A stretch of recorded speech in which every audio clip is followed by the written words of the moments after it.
Let's make some bagels. I am using a recipe from Ready Set Dough. I will link this book down below. I'm pretty sure I got it off of Amazon. We're doing plain bagels, but the good thing about plain bagels is if you wanted to, you could top it in any which way you want. I'm just going to do plain bagels. That's everybody's favorite. This recipe makes 8 bagels. I'm actually going to triple it because I want to put some in the freezer. If you're going to be in the kitchen doing something, you might as well make it worth your time. Dirty everything up once, and then you can freeze and have for later. And that's exactly what I'm going to do today. My stand mixer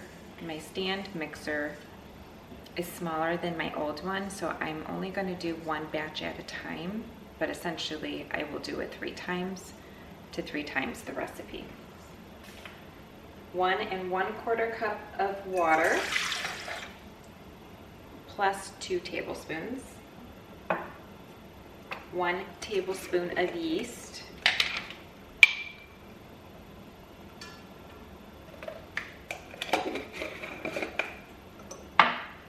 1 tablespoon of sugar,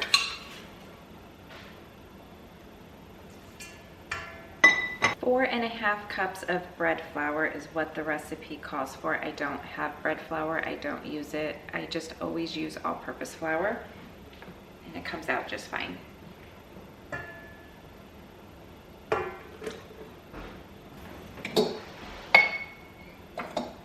2 teaspoons of salt,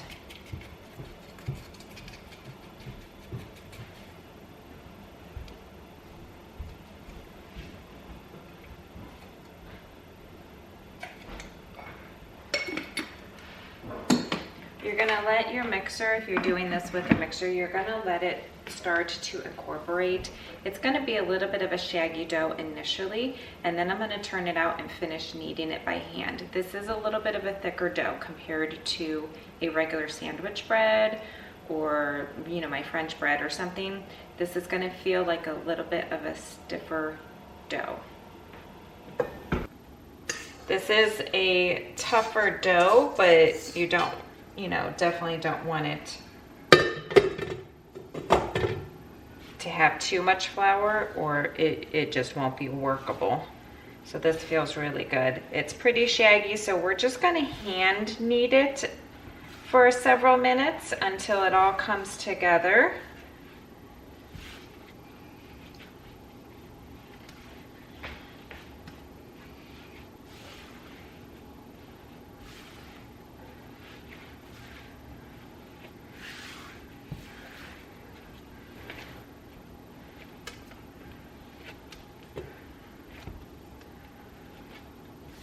So I'm brushing off to the side any dry bits that just flake away.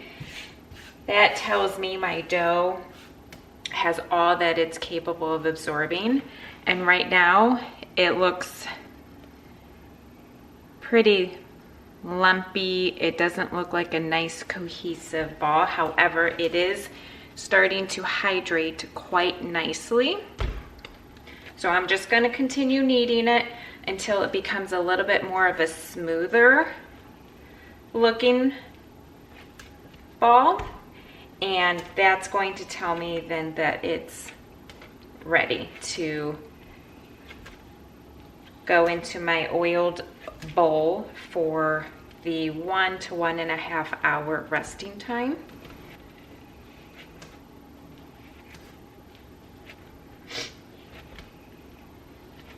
Now this is not sticky. It isn't tacky. It's not sticking to my hands. This dough is a tougher dough. Unlike sandwich bread that just feels really soft and easy to just sort of work through. This one has a little bit of resistance. It is a little bit more of a tougher dough, but that's how you want it to be. It's a little bit more stiffer, but it's still completely workable also.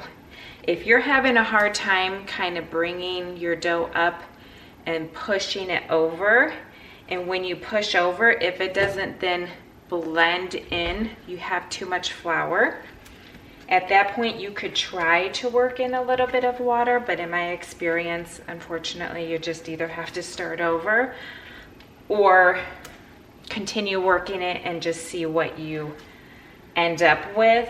It won't be completely inedible. The good thing about breads that require a rise for your first initial is it does soften up that gluten and makes it to where it's more workable the second time around after it goes through that rise. So if you feel like you can't really part with those ingredients that you just used, just continue going forward with it.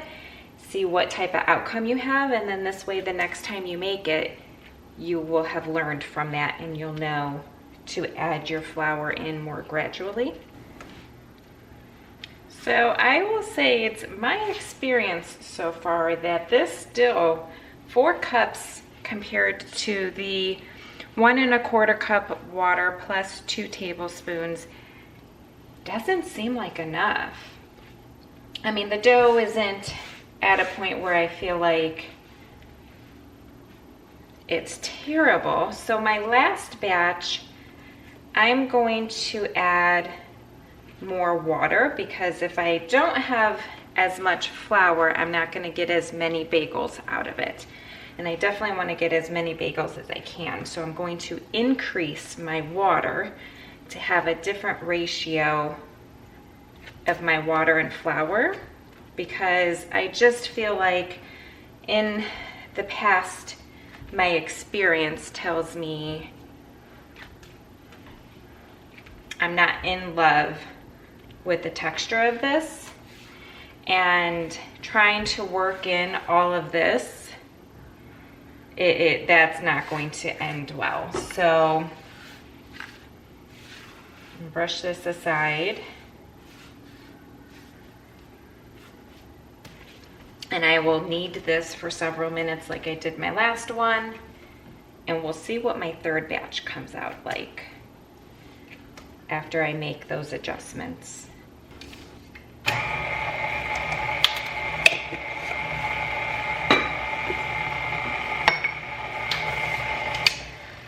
I mix my sugar, yeast, and flour together first before my salt because I don't like the idea of adding salt directly on top of yeast. I've always been taught that it could kill the yeast.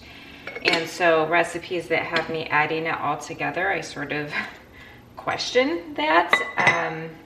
So I guess it just makes me feel better that I do it that way. I increased my water to 2 cups. So let's see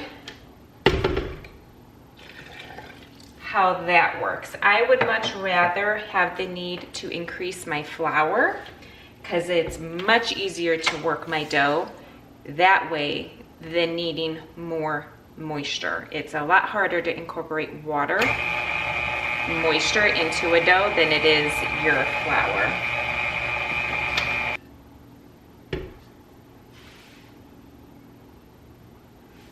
This already looks a lot better. It is going to need some more flour. So what I'm going to do is I'm going to sprinkle some flour over the top here, mix it for another couple seconds.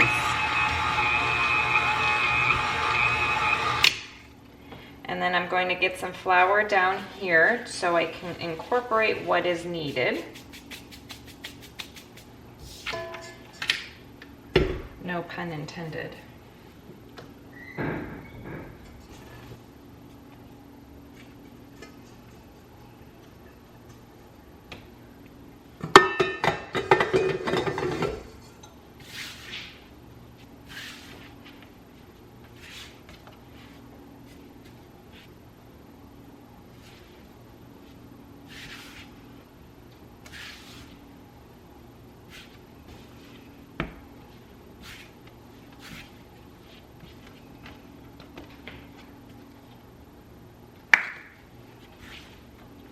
This feels so much better. Absolutely so much better. So I'm almost tempted to actually do another batch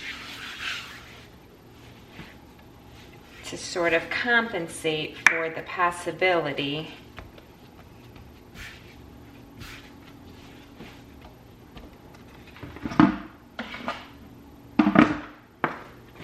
of that last batch. Just the first batch I wasn't completely in love with either, but it definitely was a lot more workable. Even though I mimicked exactly what I did the second time around, just goes to show you that sometimes environmental changes, you know, from one season to another, one day to another in your home. I've made this recipe several times. I alternate sometimes between the recipes that I use, and this book just happened to be accessible. So I thought, well, just go ahead and use that recipe again. So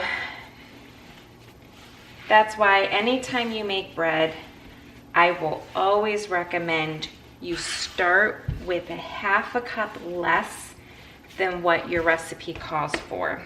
So recipes oftentimes will say, you know, between 5.5 to 6 cups of flour, because they honestly don't know what the condition of your home is, where you're at in the country, what your environment is, what season it is, the humidity of your home. There's a lot that goes into how much flour your bread requires on any given day.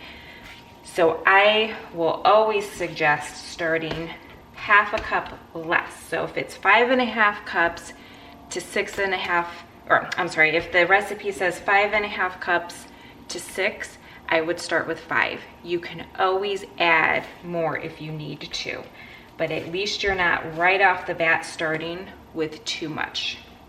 So I'm gonna knead this just for a couple minutes here. This is just so much better. Absolutely, and it is a bit more stiffer than what my bread dough would be. It's unfortunately a little tacky, so I think that's just because of the prior dough. I get that off. This is gonna go into the bowl.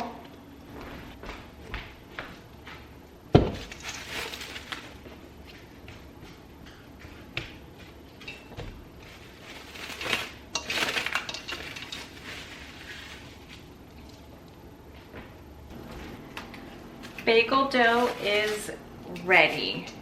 In fact, it was ready 20 minutes, half hour ago, but I got too busy doing something else. So, I hate when I do that. I don't spray the top. All right, we're going to punch down this dough. Now I have the 4 doughs in here, but I'm gonna try and incorporate it and work with it as though it's one dough.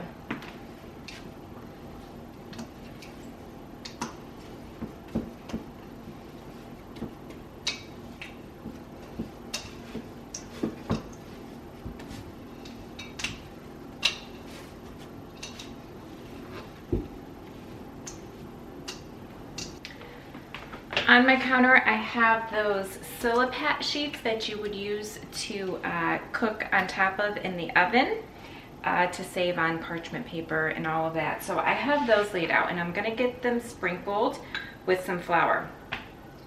You can use the countertop, you can use parchment paper, whatever you wish. I just am gonna do this to save a little bit on cleaning, but you do wanna get some flour down. All right, work your dough back into a ball, and we're going to start sectioning these and shaping them into bagels.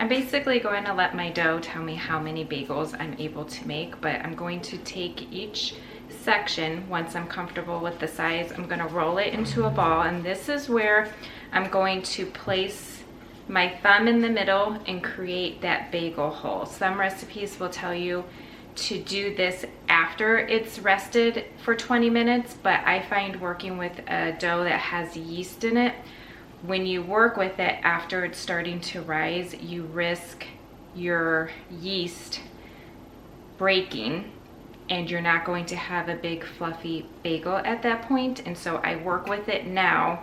That way, once it's rested, it just goes straight into the batch of water, because you really want to handle it at least a number of times as possible once it's going through that rest phase. So you can decide whatever size bagel that you want, as small or as large. Remember, they are going to get bigger by the time they're done resting, and then once they hit heat, whether it's through the boiling water or oven, it continues to rise after that as well. So don't go too large, otherwise you'll have a difficult time putting a few at a time in the boiling water.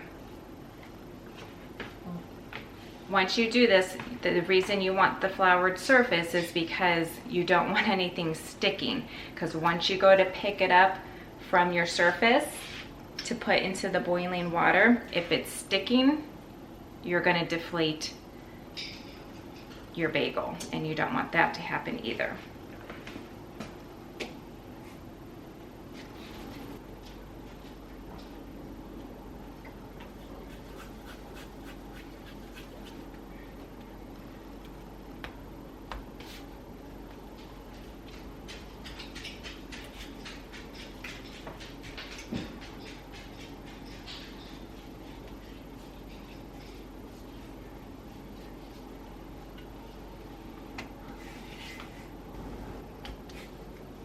I do different size bagels as well because I have different things I like to do with them. I do larger bagels just for eating alone, but then I do smaller bagels, which is what I first started out with for breakfast sandwiches. We just like the smaller bagels for that purpose, but I don't do as many of those.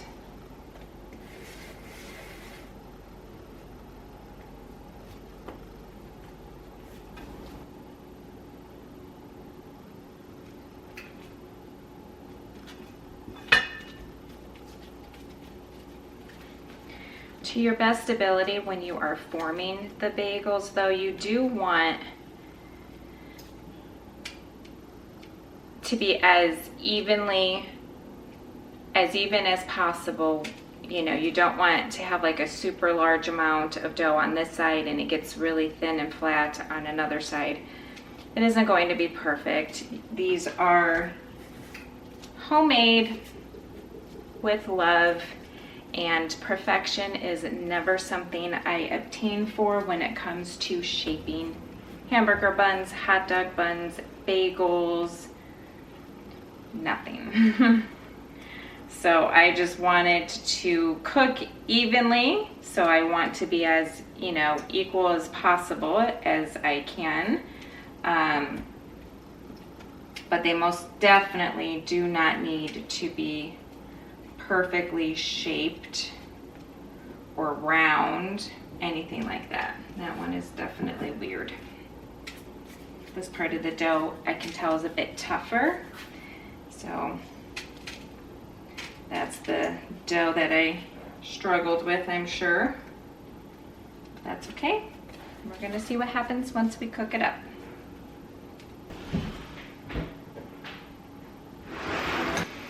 Topping your bagels is optional. You could do sugar, you could do like a cinnamon sugar, you could do everything, bagel seasoning, jalapeno cheddar, Asiago cheese. You could do all sorts of things, onion. I'm leaving mine plain. However, even though I'm not topping them with anything, you still brush them with some egg white, and you really fluff up that egg white to make it super fluffy, I guess. Whatever pot you choose to use for your bagels, just make sure it's big enough to allow a couple bagels at a time. You really don't want to overcrowd them. So that's why I'm using this pot, because it has a really wide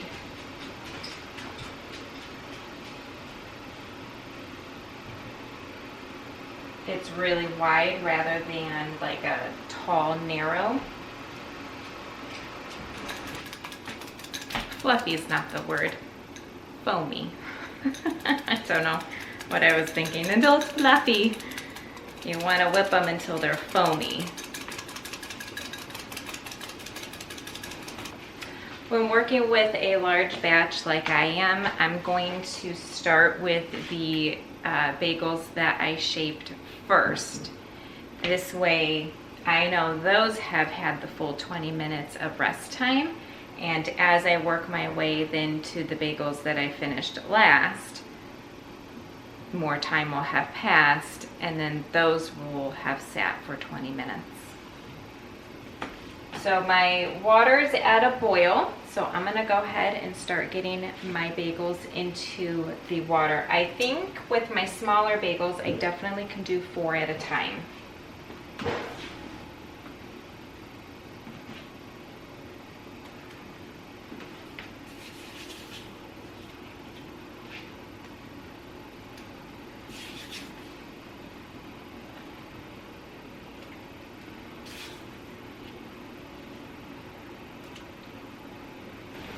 You want to do a minute in total, so about 30 seconds per side.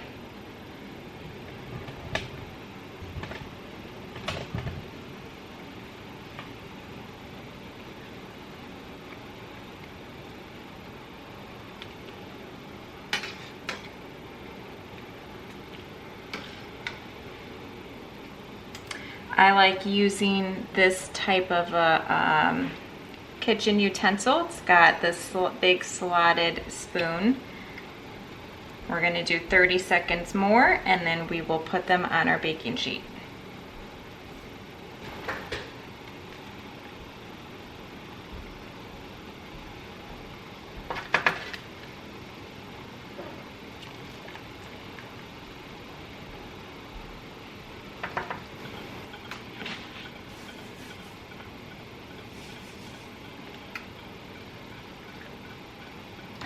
When picking them up from off to the side, I like to keep floured hands, because sometimes parts of that dough can be a little sticky and it'll be inclined to stick and pull on your hands as you're trying to get them, risking, of course, deflating some of that rise.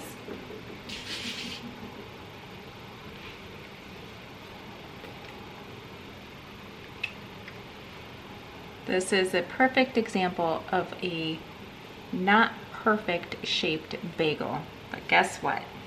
It's gonna taste good anyway.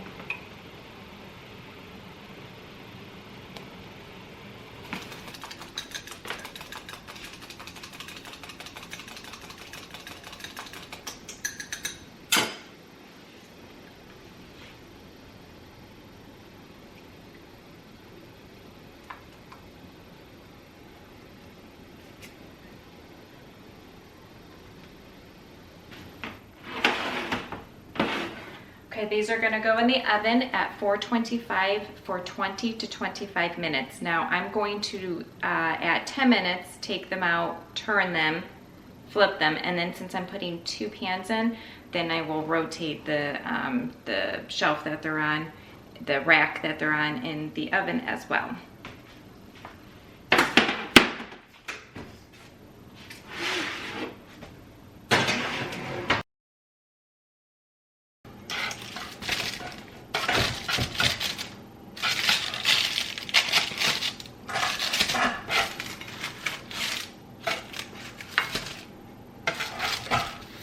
After they came out of the oven, I let them sit on the baking sheet for just a little bit. Now I'm gonna get them here onto these